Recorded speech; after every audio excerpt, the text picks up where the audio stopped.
नमस्कार, आप देख रहे हैं देश न्यूज। मैं हूं आपके साथ सूरज पाठक। हमारे खास कार्यक्रम डिबेट में आपका स्वागत है। डिबेट में आज हम बात करने वाले हैं कि नोट और वोट का कनेक्शन। दरअसल कनेक्शन कुछ और भी जुड़ रहे हैं, क्योंकि लोकसभा चुनाव से ठीक पहले कांग्रेस के बैंक खाते फ्रीज हो गए हैं, जिसको लेकर मध्य प्रदेश में सियासत तेज हो गई है। इसी के विरोध में मध्य प्रदेश कांग्रेस अध्यक्ष जीतू पटवारी ने प्रदेश में एक नोट एक वोट अभियान शुरू किया है। इसकी शुरुआत भोपाल के न्यू मार्केट से की गई है और भोपाल संसदीय क्षेत्र से कांग्रेस के प्रत्याशी अरुण श्रीवास्तव चंदा जुटाकर चुनाव लड़ेंगे। दरअसल भोपाल संसदीय सीट से कांग्रेस के प्रत्याशी अरुण यादव लोगों से चंदा मांग रहे हैं। जीतू पटवारी का प्लान है कि इस अभियान से कांग्रेस सीधे तौर पर जनता से कनेक्ट होगी। कांग्रेस के खाते फ्रीज होने पर कांग्रेस के आईटी विभाग को दिए गए नोटिस को जीतू पटवारी चुनावी मुद्दा बना रहे हैं। इसके विरोध में कांग्रेस ने प्रदेश भर में जिला व तहसील स्तर पर प्रदर्शन भी किया है। कांग्रेस के खाते सील करने की आयकर विभाग की कार्रवाई को लेकर कांग्रेस पार्टी ने वॉशिंग मशीन लेकर प्रदर्शन किया है। इस मशीन पर कांग्रेस कार्यकर्ताओं ने पोस्टर भी चिपकाए हुए थे और मध्य प्रदेश में कांग्रेस ने भारतीय जनता पार्टी की सरकार के खिलाफ अनोखा प्रदर्शन किया। कांग्रेस नेताओं ने एकजुट होकर अलग अलग अंदाज में वॉशिंग मशीन साथ लेकर के अपना विरोध प्रदर्शन किया। इस मशीन पर कांग्रेस कार्यकर्ताओं ने पोस्टर चिपकाए, जिन पर लिखा था बीजेपी की वॉशिंग मशीन। नोट और वोट का कनेक्शन एक तरफ, दूसरी तरफ बीजेपी की वॉशिंग मशीन को लेकर के प्रदर्शन। और अब चुनाव में जैसे कि एक बात सामने आ रही कि हो सकता है मध्य प्रदेश में जीतू पटवारी ने जो अभियान शुरू किया है एक नोट एक वोट, तो आयकर विभाग के नोटिस को चुनावी मुद्दा बनाया जा सकता है।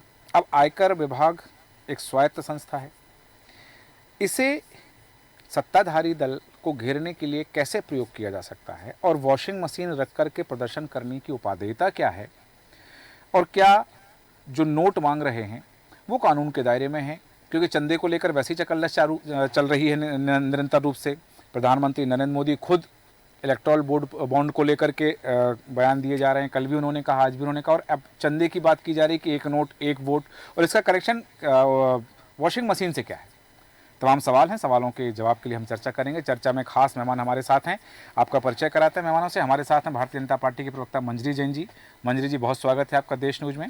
और कांग्रेस प्रवक्ता राजकुमार उपाध्याय जी हमारे साथ हैं। राजकुमार जी, आपका स्वागत करते हैं।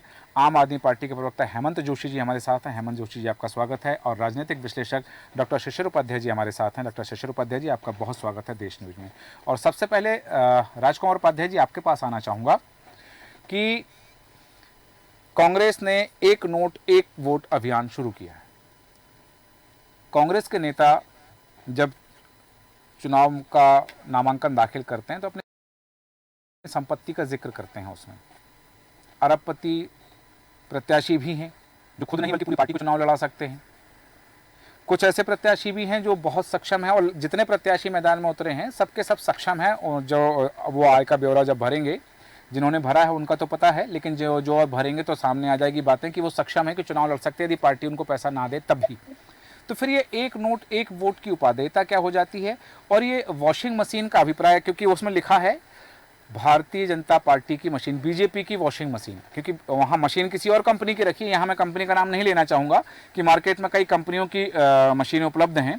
तो फिर वो बीजेपी ने क्या उसको निर्माण किया है, बीजेपी उसकी मैन्युफैक्चरर है या बीजेपी उसकी मार्केटिंग कर रही है, वो उसका उद्देश्य समझा दीजिए हमें और दर्शकों को।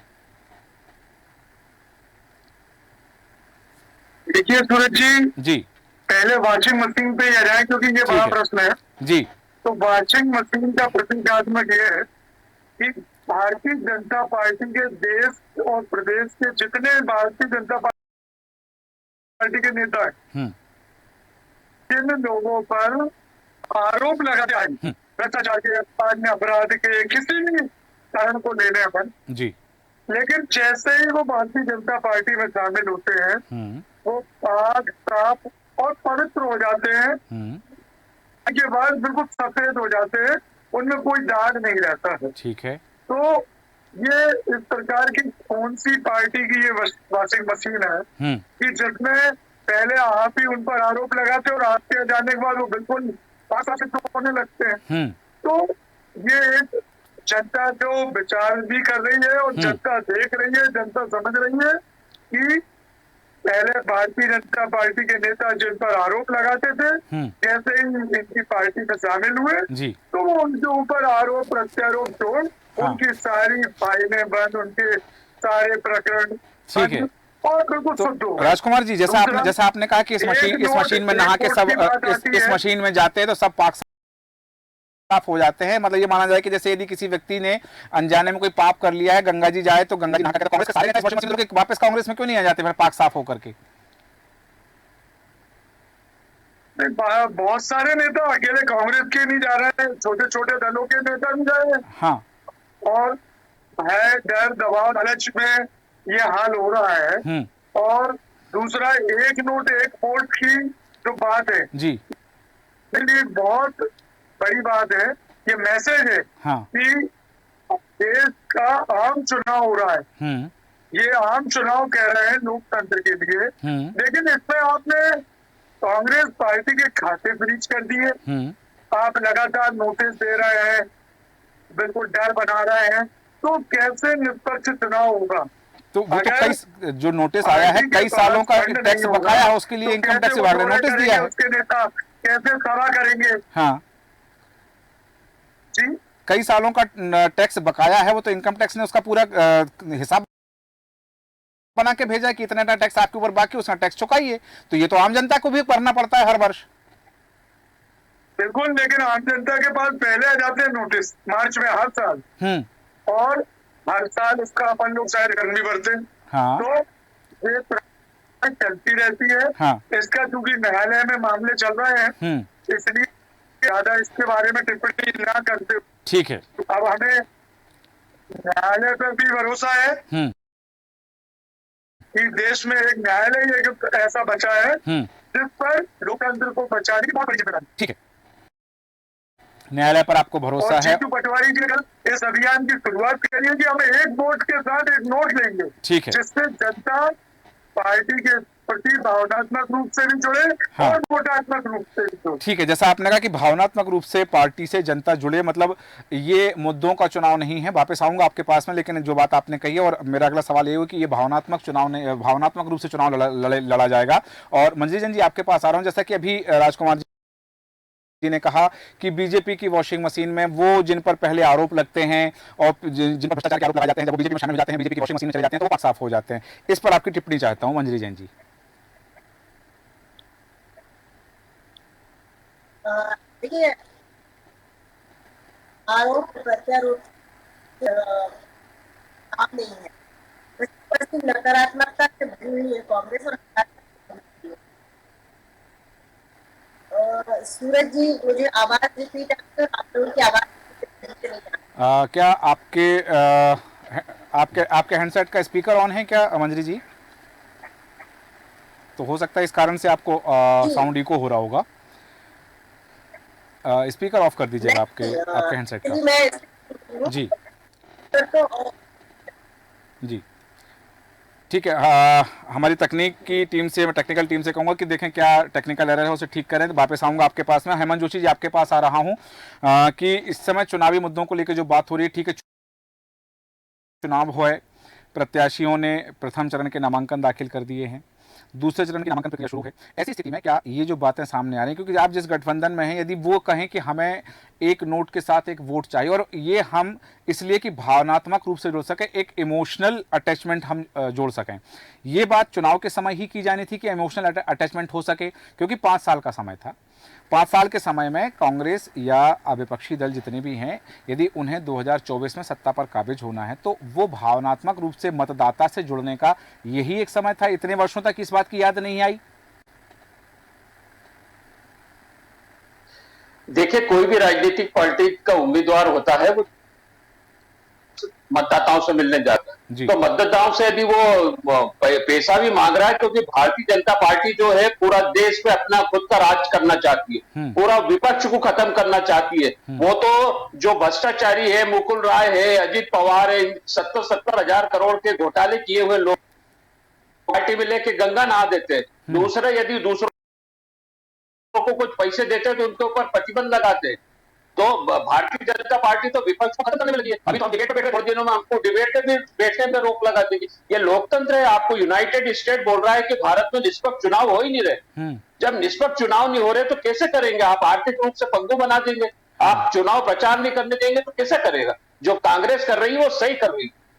और ये वॉशिंग मशीन, आपको लगता है कि यदि जो, जैसा कि अभी उपाध्याय जी ने भी जो बात कही थी, वॉशिंग मशीन तो मुकुल राय को देख लो आप, अजीत पवार को देख लो आप, हेमंत बिस्व शर्मा को देख लो आप, कितने है, अशोक चौहान को देख लो आप, इनको सब नेचुरल करप्ट पार्टी बोला जाता था एनसीपी को, और के लोगों को आपने लेके और गंगा जल में नहा दिया, आपकी वॉशिंग मशीन में नहा दिया। पूरी भारतीय जनता पार्टी भ्रष्टाचार की जननी बन गई। यहाँ पर जो भी आता है भ्रष्टाचार करके आता है और वो आग साफ हो जाता है। तो ये वॉशिंग मशीन है। नहीं, आपने कहा कि गंगा जल में नहा लिए शुद्ध हो, ये तो गंगा जी की प्रवृत्ति है, वो पवित्रता की प्रतिमूर्ति मानी जाती है नहीं, गंगा जल मतलब इनकी वॉशिंग मशीन। अच्छा, वॉशिंग मशीन में आप भ्रष्टाचार बोल रहे हो, जीरो टॉलरेंस दिख रही है, खाने दूंगा।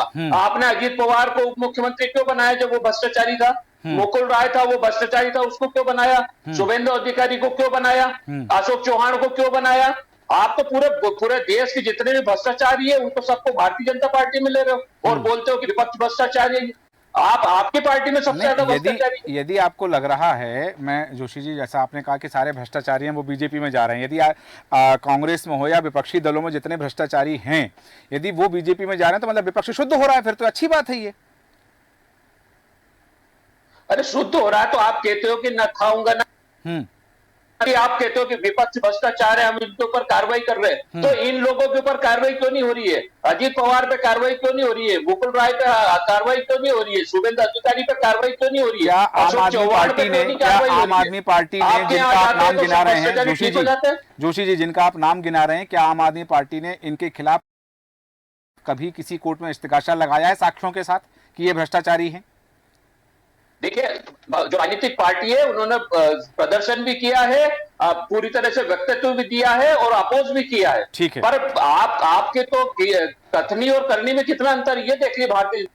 ठीक है, आप भ्रष्टाचार के खिलाफ जीरो टॉलरेंस नीति है, तो भ्रष्टाचारी को क्यों ले रहे हो? ठीक है, वापस आता हूं आपके पास में। जी मंजरी जी, आप तक हमारी आवाज आ रही है?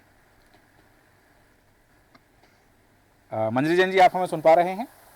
हाँ, मैं सुन पा रही हूँ। आपको मेरी आवाज आ रही है? जी हाँ, हम तक आपकी आवाज आ रही है। और जैसा कि मेरा पहले सवाल मैंने किया था, जिस तरह से जो बात इन्होंने कही थी, राजकुमार उपाध्याय जी ने जो बात कही, हेमंत जोशी जी ने जो बात कही है कि जितने भ्रष्टाचारी हैं वो तमाम जाकर के भारतीय जनता पार्टी में जाकर के शुद्ध हो जाते हैं और फिर उन पर कोई कार्रवाई नहीं होती है, जबकि पहले यही भारतीय जनता पार्टी उन्हीं पर भ्रष्टाचार के आरोप लगाती है। इस पर आपकी टिप्पणी चाहता हूँ। जिसके ऊपर भी जो भी जांच चल रही थी, चाहे वो कोई भी नेता हो, और अगर किसी के ऊपर दोष सिद्ध होता है तो निश्चित तौर पर उस पर कार्रवाई होगी। अभी किसी की जांच तो बंद हुई नहीं है। दूसरी बात, ये सारे जो राजनीतिक दल आज मिलकर इंडी गठबंधन बनाए हैं, सारे भ्रष्टाचारी परिवारवादी लोग मिलकर आज आप अपने अपने परिवार को बचाने के लिए जो जद्दोजहद कर रहे हैं और भ्रष्टाचार में डूबे हुए आप लोग जो जमानत पर घूम रहे हैं, और आज जो आम आदमी पार्टी के हमारे प्रवक्ता भाई जो इतना जोर जोर से चिल्ला रहे हैं, इस सुप्रीम कोर्ट में आपके मुख्यमंत्री जो पार्टी के अध्यक्ष हैं, उनकी जमानत नहीं हो पा रही है, जमानत खारिज हो जा रही है। आप लोग इस तरीके की बात करने के किस मुंह से बात करते हैं, मैं समझती हूँ। तो आप लोगों ने तो इस देश को लूटने का काम किया है। जिस कांग्रेस को आप पानी पी पी कर गालियां लिया, और जो दूसरा अभियुक्त था उसको टीडीपी की तरफ से आपने सांसद में टिकट दिया, अभियुक्त तो आप शामिल कर रहे हो भारतीय जनता पार्टी में, इसलिए दुश्मन ले रहे हैं। मेरी बोलने की बारी है, मुझे समय दिया गया है, बीच में बिल्कुल भी ना बोले, मर्यादा रखें, अनुशासन में बात करें। तो दूसरा, आप जिस कांग्रेस को पानी पी पी कर कोसते थे और कहते थे लोकपाल बिल लेकर आएंगे, और जिस यदि किसी के ऊपर दोष लगता है और जेल जाता है तो उस नेता को तुरंत ही इस्तीफा देना चाहिए, आज वही अरविंद केजरीवाल जी धूप कर चाटने की बात करते हैं कि हम जेल से चलाएंगे सरकार। तो ये कहाँ तक आप लोग बहुत शुद्ध एकदम अन्ना हजारे जी को कहाँ दफना दिए और आप नेता बन गए और भ्रष्टाचार में डूबे हुए करोड़ों रुपए के भ्रष्टाचार कर करके आप लोग सलाखों के पीछे चक्की पीस रहे हैं और यहाँ आकर आप पंडिताई बता रहे हैं। तो ये मुझे कुछ समझ में नहीं आता। आपका जो दोहरा चरित्र है और दोहरा जो चेहरा है, जो चेहरे के पीछे चेहरा है, वो जनता देख रही है। और जिस तरह से मोदी जी ने कहा है, मोदी जी की गारंटी है कि ना खाऊंगा और ना खाने दूंगा। आज मोदी जी एक ऐसे नेता है कि उनके मुख्यमंत्री काल में और 10 साल प्रधानमंत्री रहते हुए हो गए, एक भी भ्रष्टाचार का आरोप नहीं लगा पाए हैं आप लोग। तो मैं समझती हूँ जो नेता ईमानदार होता है उसके प्रति आप सब इकट्ठे हो गए हैं कि कैसे हम मोदी जी को हटाएं तो अपने परिवार को बचा पाए और भ्रष्टाचार में हम जो डूबे हुए हैं उसकी सजा से हम बच पाए। तो ये आप लोगों का मिशन है और मोदी जी की गारंटी है कि एक एक भ्रष्टाचारी को जेल की सलाखों के पीछे पहुंचाने की मेरी जवाबदारी है। मंजरी जी, आप लोग बौखलाए और घबराए हुए हैं। ठीक है, वापस आता हूँ आपके पास में। डॉक्टर शिशिर उपाध्याय जी, आपके पास आना चाहूँगा। वॉशिंग मशीन की बात हुई, भ्रष्टाचारी की बात हुई, भ्रष्टाचारियों की बात हुई, जेल जाने की बात हुई, तमाम बातें हैं। आज हम बात करें कि कांग्रेस का जो अभियान प्रारंभ हुआ है, एक नोट एक वोट, चंदे को लेकर कांग्रेस वैसे ही दायरों में सिमट चुकी है। ऐसा भी नहीं है कि मुख्य विपक्षी पार्टी है तो सत्ताधारी दल के बाद चंदे की राशि उनको ज़्यादा मिली हो, वो तीसरे क्रम पे आ गए हैं। अब गरीब लोगों से, आम मतदाता से यदि वो पैसे की मांग कर रहे हैं तो इससे उनका कितना स्वार्थ सिद्ध हो जाएगा, पहली बात। तो दूसरी बात कि जब बॉन्ड के माध्यम से चंदा मिला तो वो स्पष्ट था कि एसबीआई के माध्यम से चंदा मिलना है। ये राशि जो आ रही है ये कितनी आ रही है, कौन दे रहा है, कैसे दे रहा है, इसका कहाँ खर्चा होगा, ये तो पूर्व जैसा हो गया कि जैसे 2018 से पहले जब बॉन्ड का स्कीम नहीं थी, इलेक्टोरल बॉन्ड की स्कीम नहीं थी, तो उस समय भी चंदा लेते थे, तो अभी भी वही स्कीम चल रही है। तो इस पर आपका विश्लेषण चाहता हूँ। सूरज जी, बिल्कुल ये भारतीय जनता पार्टी और कांग्रेस दोनों चुनावी मैदान में है और सय और मात का खेल चल रहा है जी। देश का ये दुर्भाग्य है कि जिस मनमोहन सिंह सरकार को हटाने के लिए अन्ना हजारे, अरविंद केजरीवाल और भारतीय जनता पार्टी के सारे नेता मिलके देश की उस भ्रष्टतम सरकार को हटाने के लिए ये एक मंच पर आए थे और इन्हीं उसमें बाबा रामदेव भी शामिल हुए थे। ये सारे लोग मिलके जो सरकार को हटाने के लिए एकजुट हुए थे, वो आज देखिए स्थिति ये है कि कांग्रेस और आम आदमी पार्टी अब भारतीय जनता पार्टी की सरकार को हटाने के लिए इंडी गठबंधन एकजुट हो रहा है। आर्थिक रूप से चूंकि पिछले 10 सालों से सत्ता में नहीं है कांग्रेस और जो इनके ऊपर आर्थिक पाबंदियां लगी थीं उसकी वजह से आर्थिक रूप से समस्या तो आई है, लेकिन एक शब्द आपने अभी शुरुआत के दौरान आपने कहा था जी। आज भी 50 साल, लगभग 50 साल सत्ता में रहने की वजह से कांग्रेस के नेताओं के पास पैसे की कमी नहीं है। हाँ। ये जो जीतू पटवारी का इमोशनल कार्ड शुरू किया है जीतू पटवारी ने, हाँ। इससे एक तीर से कई निशाने लगाने की कोशिश की जा रही है। हाँ। और ये कोशिश सिर्फ ये है कि हम जाएंगे तो आम आदमी, हमारा हिंदुस्तानी आदमी की मानसिकता है, अरे यार बेचारे बहुत दरिद्र हैं यार, सामान्यतः आदमी कहता है बहुत मजबूर है यार, इनके पास पैसा तक नहीं है चुनाव लड़ने के लिए। जबकि अगर आप प्रताप भानु शर्मा का भी देखेंगे हिसाब किताब, या आप भोपाल के अरुण श्रीवास्तव जी का देखेंगे, या कांग्रेस के दूसरे दिग्गज, ये लोग आर्थिक रूप से बहुत संपन्न हैं। जीतू पटवारी स्वयं बहुत संपन्न है, लेकिन उसके बाद भी अगर वो कर रहे हैं, प्रयास कर रहे हैं, तो ये सीधा सीधा मतदाता के करीब पहुंचने की कोशिश कर रहे हैं। दूसरी बात एक आपने जो कही थी, जिस तरीके से व्हाइट करने की जो सफेद, इसमें कहीं कोई दूर दूर तक, मैं भाजपा और कांग्रेस में दोनों का उचित नहीं है, सब एक ही थाली के वो नजर आते हैं, इनमें कहीं कोई दूर दूर तक बहुत ज्यादा अंतर नहीं है। देखिए आप उन्हीं लोगों के सामने भ्रष्टाचार के जिन मुद्दों को पर, जिन पर बहस की जाती थी, 14 में जिन मुद्दों पर बहुत बड़ी बड़ी बातें होती थी, वो मुद्दे आज गौण हो गए हैं। क्या वजह है कि अभी हमारी बहन एक बात कह रही थी, ना खाऊंगा ना खाने दूंगा, लेकिन खाने वालों को अपने साथ जरूर खड़ा कर लूंगा। वो जितने ये भ्रष्टाचारी हैं उनको हम अपने साथ ले आएंगे। आप देखिए एक उदाहरण बहुत अच्छा इसमें हो सकता है, मंजरी जी को भी इसकी जानकारी हो, कि ज्योतिरादित्य सिंधिया जी के खिलाफ पूरी भारतीय जनता पार्टी ज्योतिरादित्य सिंधिया को देशद्रोही तक करार दे देती थी, इतना जबरदस्त अभियान चलाती थी। और आपको याद होगा 8 और 13 और 19 तीन चुनाव में ज्योतिरादित्य सिंधिया भाजपा के टारगेट पे रहते थे। लेकिन अचानक हृदय परिवर्तन होता है, अचानक परिस्थिति बदलती है, वो साथ में आ जाते हैं। और ये चक्र है सूरज जी, चक्र घूमता है। आपको याद होगा 10 साल की मनमोहन सिंह सरकार में चुन चुन के जो बहुत सारे विपक्ष के नेता थे उनको स्वर्गीय हो गए, मैं उन नेताओं का नाम नहीं लेना चाहता, जैसे आज डॉक्टर नरोत्तम मिश्रा और संजय पाठक के नेतृत्व में न्यू ज्वाइनिंग टोली बनी हुई है। उस समय स्वर्गीय विद्याचरण शुक्ल जी इसके मास्टर हुआ करते थे, केंद्र में मंत्री थे, और वो यही करते थे, किसको ज्वाइन कराना है, वो कैसे कांग्रेस में ज्वाइन कराना है, ये उस समय अभियान चला करता था। तो ये चक्र है, ये घूमता रहता है। आज उनकी बारी है, कल इनकी बारी है, ये कुछ ना कुछ ऐसा चलता रहेगा। लेकिन मेरा अपना ये मानना है कि चुनाव है, भारतीय जनता पार्टी चुनाव में बहुत आगे निकल चुकी है। कांग्रेस में जिस तरीके से भगदौड़ की स्थिति बन रही है, जिस तरीके से आम आदमी पार्टी की स्थिति बन रही है, आम आदमी पार्टी के राष्ट्रीय संयोजक स्वयं जेल में हैं, उनके राज्यसभा सांसद जेल में हैं, 2 पूर्व मंत्री जेल में हैं, ये जो स्थिति हो रही है, आपने मैं कांग्रेस के प्रवक्ता से ये समझना चाहता हूं कि जितने आरोप लगाए थे, जितने भ्रष्टाचार के आरोप लगाए थे शिवराज सरकार पर, 15 महीने की सरकार में उन सारे मुद्दों पर कांग्रेस की सरकार ने विधानसभा में बाकायदा क्लीन चिट दी। तो ये मौसेरे भाइयों का जो काम चलता है, ये जनता को बताने के लिए तो बहुत है कि वो बहुत भ्रष्टाचारी है, भाजपा बहुत भ्रष्टाचारी है, लेकिन सत्ता में आने के बाद इनकी दृष्टि बदल जाती है। और ये 15 महीने की सरकार में, कमलनाथ सरकार में हुआ था। आज आप ये बताइए, अगर देश के प्रधानमंत्री माननीय नरेंद्र मोदी जी अगर कुछ कर रहे हैं, कुछ हद तक आगे बढ़ रहे हैं और इन लोगों के खिलाफ कार्रवाई कर रहे हैं, तो इसके पहले किसने रोका था जब ये सरकार में थे और ये कहते किसी मुद्दे पर आज तक किसी नेता को, लालू प्रसाद यादव इसका प्रत्यक्ष उदाहरण है कि लालू प्रसाद यादव को भी आज भी वो मजे से चुनाव में घूम रहे हैं और जैसे ही जेल की बारी आती है तो बोल दिया जाता है नहीं उनका स्वास्थ्य खराब है। ये लोकतंत्र का मजाक ही है ना देश में। जो भ्रष्टाचारी हैं, जिनको जेल में जिसकी जगह होना चाहिए, वो शानदार चुनाव प्रचार करते हैं। यही आम आदमी पार्टी के नेता, इनके लिए अखिलेश यादव को वंशवादी पार्टी कहते थे। मैं सुनता था केजरीवाल जी का भाषण, वो नीतीश कुमार की पार्टी को, अखिलेश यादव की पार्टी को, लालू यादव की पार्टी को, इनकी ये कहते थे देश में जयललिता जितने हैं ये वंशवादी नेता हैं। क्या मजबूरी है कि आज उनके साथ सबको खड़ा होना पड़ रहा है।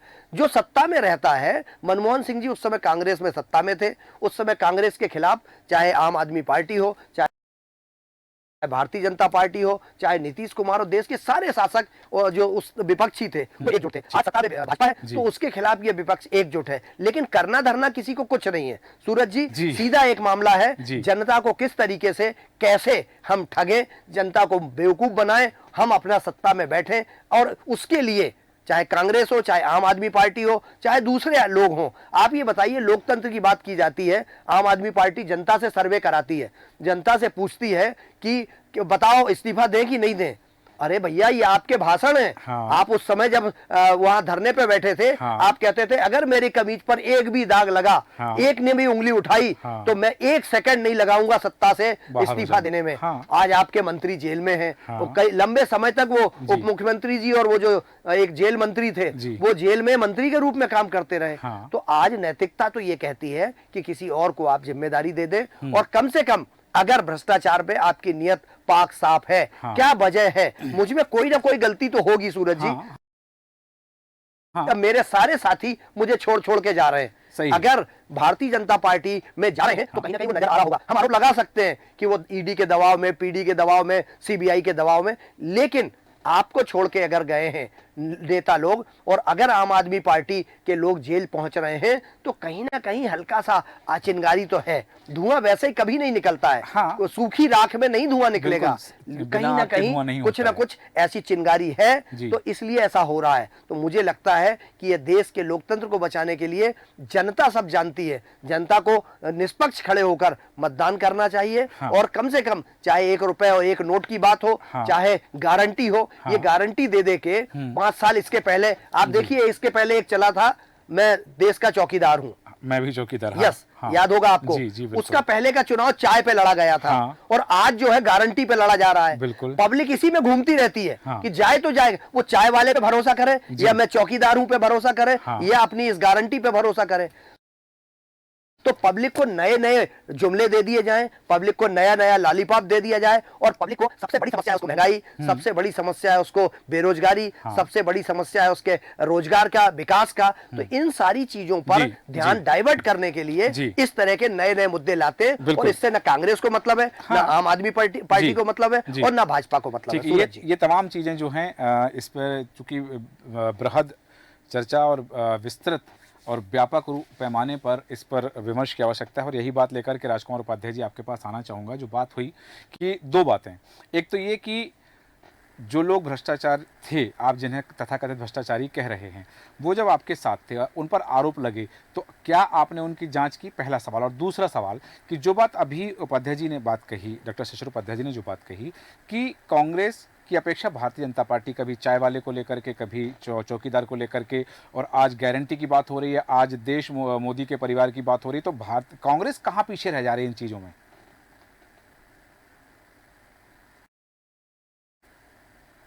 देखिए, कांग्रेस मुद्दों पे लड़ रही है अभी, महंगाई, रोजगार, नारी न्याय, किसानों के लिए, युवाओं के लिए, इन सब मुद्दों को लेकर कांग्रेस लोकतंत्र के लिए खड़ी है और देश की जनता के लिए खड़ी है। ठीक है। और पहले भी लोग बड़ी विपक्षी पार्टी गए, लेकिन मनमोहन सिंह जी की 10 साल की सरकार ने बहुत अच्छे काम किए और विकास दिखा। अभी आप पिछले 10 सालों में देख लीजिए, विकास तो नहीं हुआ है। फिर मान लीजिए कि जुगनों के कारण पूरे देश में महंगाई डबल 7वें दर्जे पे पहुंच रही है। ये आम जनता का जेब रोज कट रहा है और बहुत पीड़ादायी स्थिति हो रही है आम जनता से। तो आप भी एक नोट मांग रहे हो ना? परिवार हाहाकार है। एक नोट तो आप मांग रहे हो ना अपनी जनता से? आपको पता है कि जनता महंगाई की मार में दबी है, आपको पता है कि जनता बेरोजगारी से उलझी है, आपको पता है कि जनता जूझ रही है समस्याओं से। प्रतीकात्मक जनता को हम ये बताना चाहते हैं कि भारतीय जनता पार्टी की हिटलरशाही सरकार के राज में इस प्रकार के आम चुनावों के दौरान ये कार्य हो रहा है। कांग्रेस के शासन काल में कभी प्रेस टूट नहीं हुई। जो भी है वो न्यायालय अपना काम करता था, हाँ। पत्रकारिता अपना काम करती थी, हाँ। अधिकारी वर्ग अपना काम करते थे, हाँ। और जनता अपना कार्य करती थी। ठीक है। उसमें किसी पर भय, दबाव, डर, लालच नहीं था। तो अभी कांग्रेस डरी हुई है, अभी दबाव में है कांग्रेस। संयुक्त समागम है अभी नहीं, मेरा सवाल है कि कांग्रेस अभी डरी हुई है, कांग्रेस दबाव में है अभी? बिल्कुल, कांग्रेस पार्टी कहीं दबाव में नहीं है। जो दबाव, भय, डर या लालच में थे वो चले जा रहे हैं। अभी आपने कहा कि कांग्रेस के शासनकाल में कोई डर नहीं होता था, विपक्षी पार्टियों को कोई लालच नहीं होता था, दबाव नहीं होता था, लेकिन अभी भारतीय जनता पार्टी की सरकार में ये चीजें हैं, तो अभी कांग्रेस डरी हुई है? मेरा सवाल वही, कांग्रेस डरी हुई है कि कभी कोई ऐसी कार्रवाई है देश भावनापूर्ण होती थी? जी, चलिए न्यायालय में होता था, न्यायालय जाने और वहाँ का। तो अभी तो आपने भी कहा ना कि न्यायालय पर आपको भरोसा है, न्यायालयीन व्यवस्था पर आप भरोसा करते हैं? भरोसा। ठीक है, तो ठीक है राजकुमार जी, वापस आता हूँ। मंजरी जैन जी, आपके पास आना चाहूंगा। जैसे कि राजकुमार उपाध्याय जी ने कहा अभी कि भारतीय जनता पार्टी के शासनकाल में विपक्षी पार्टियां को डरा करके, उन्हें दबाव में ला करके, लालच दे करके, इस तरह से ये चीजें की जा रही हैं जो लोकतंत्र के लिए सही नहीं है। और जब कांग्रेस का शासनकाल था तो लोकतंत्र व्यवस्थित था, लोकतंत्र मजबूत था, न्यायालयीन व्यवस्था अच्छी थी। कुछ सवाल उठाए हैं उन्होंने। तो मैं एक लाइन में जवाब दे सकती हूँ कि 25 जून 1975 का वो काला दिन सबको याद रहेगा। इस भारत में वो इतिहास में लिखा गया है। दूसरा, उस दिन का वो जो रात थी, उस दिन सोए हुए लोगों को, जिनको पता भी नहीं था कि उनको क्यों पुलिस उठा के ले जा रही, जेलों में भर दिया गया था सारे नेताओं को, विपक्षी पार्टी के नेताओं को, वो दिन याद कर ले।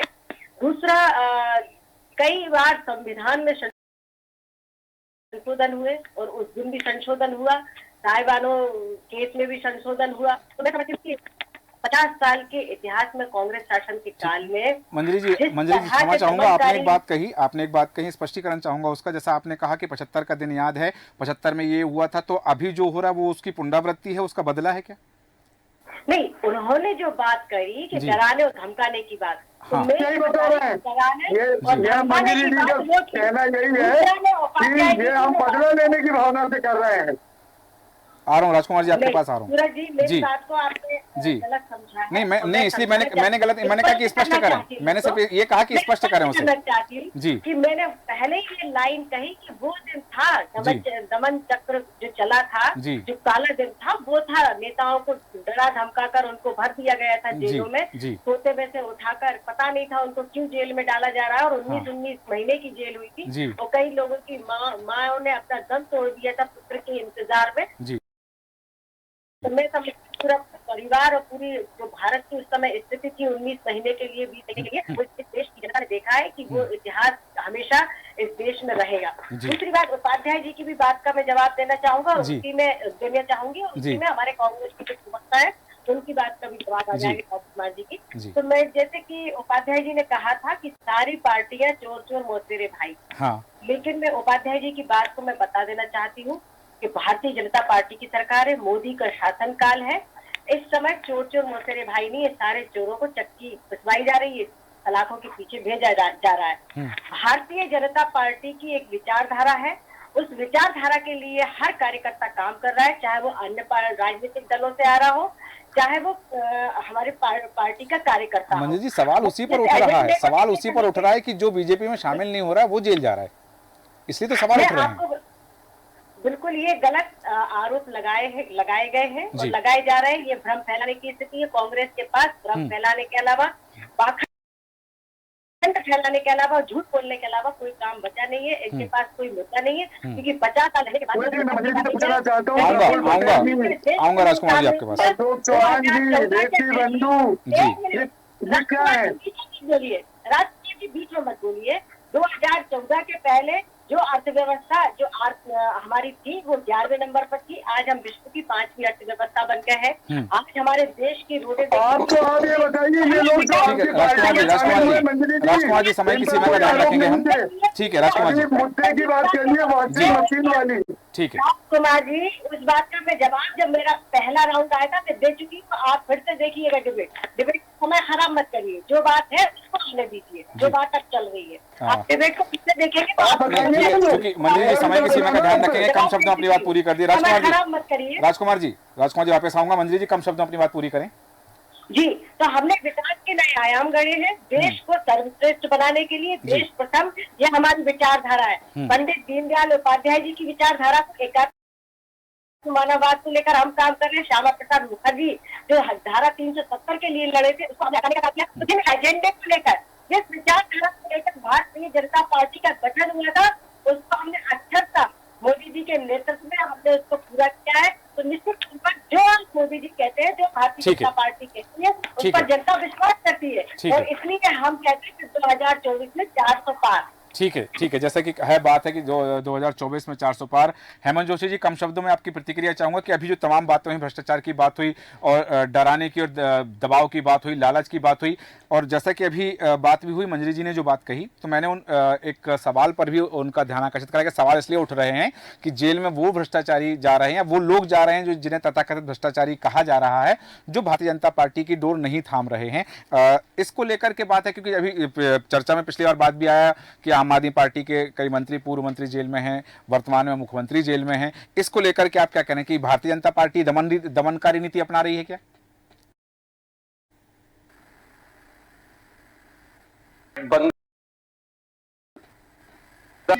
पार्टी भ्रष्टाचार के ऊपर बड़ी क्लीन साफ हो रही है। बंगारू लक्ष्मण रिश्वत लेते हुए पकड़ाए थे, वो कौन सी पार्टी के अध्यक्ष है? और अरविंद केजरीवाल पे जो मुख्य अभियुक्त बनाया गया है, उसके 55 करोड़ रुपए भारतीय जनता पार्टी को चंदा क्यों किया?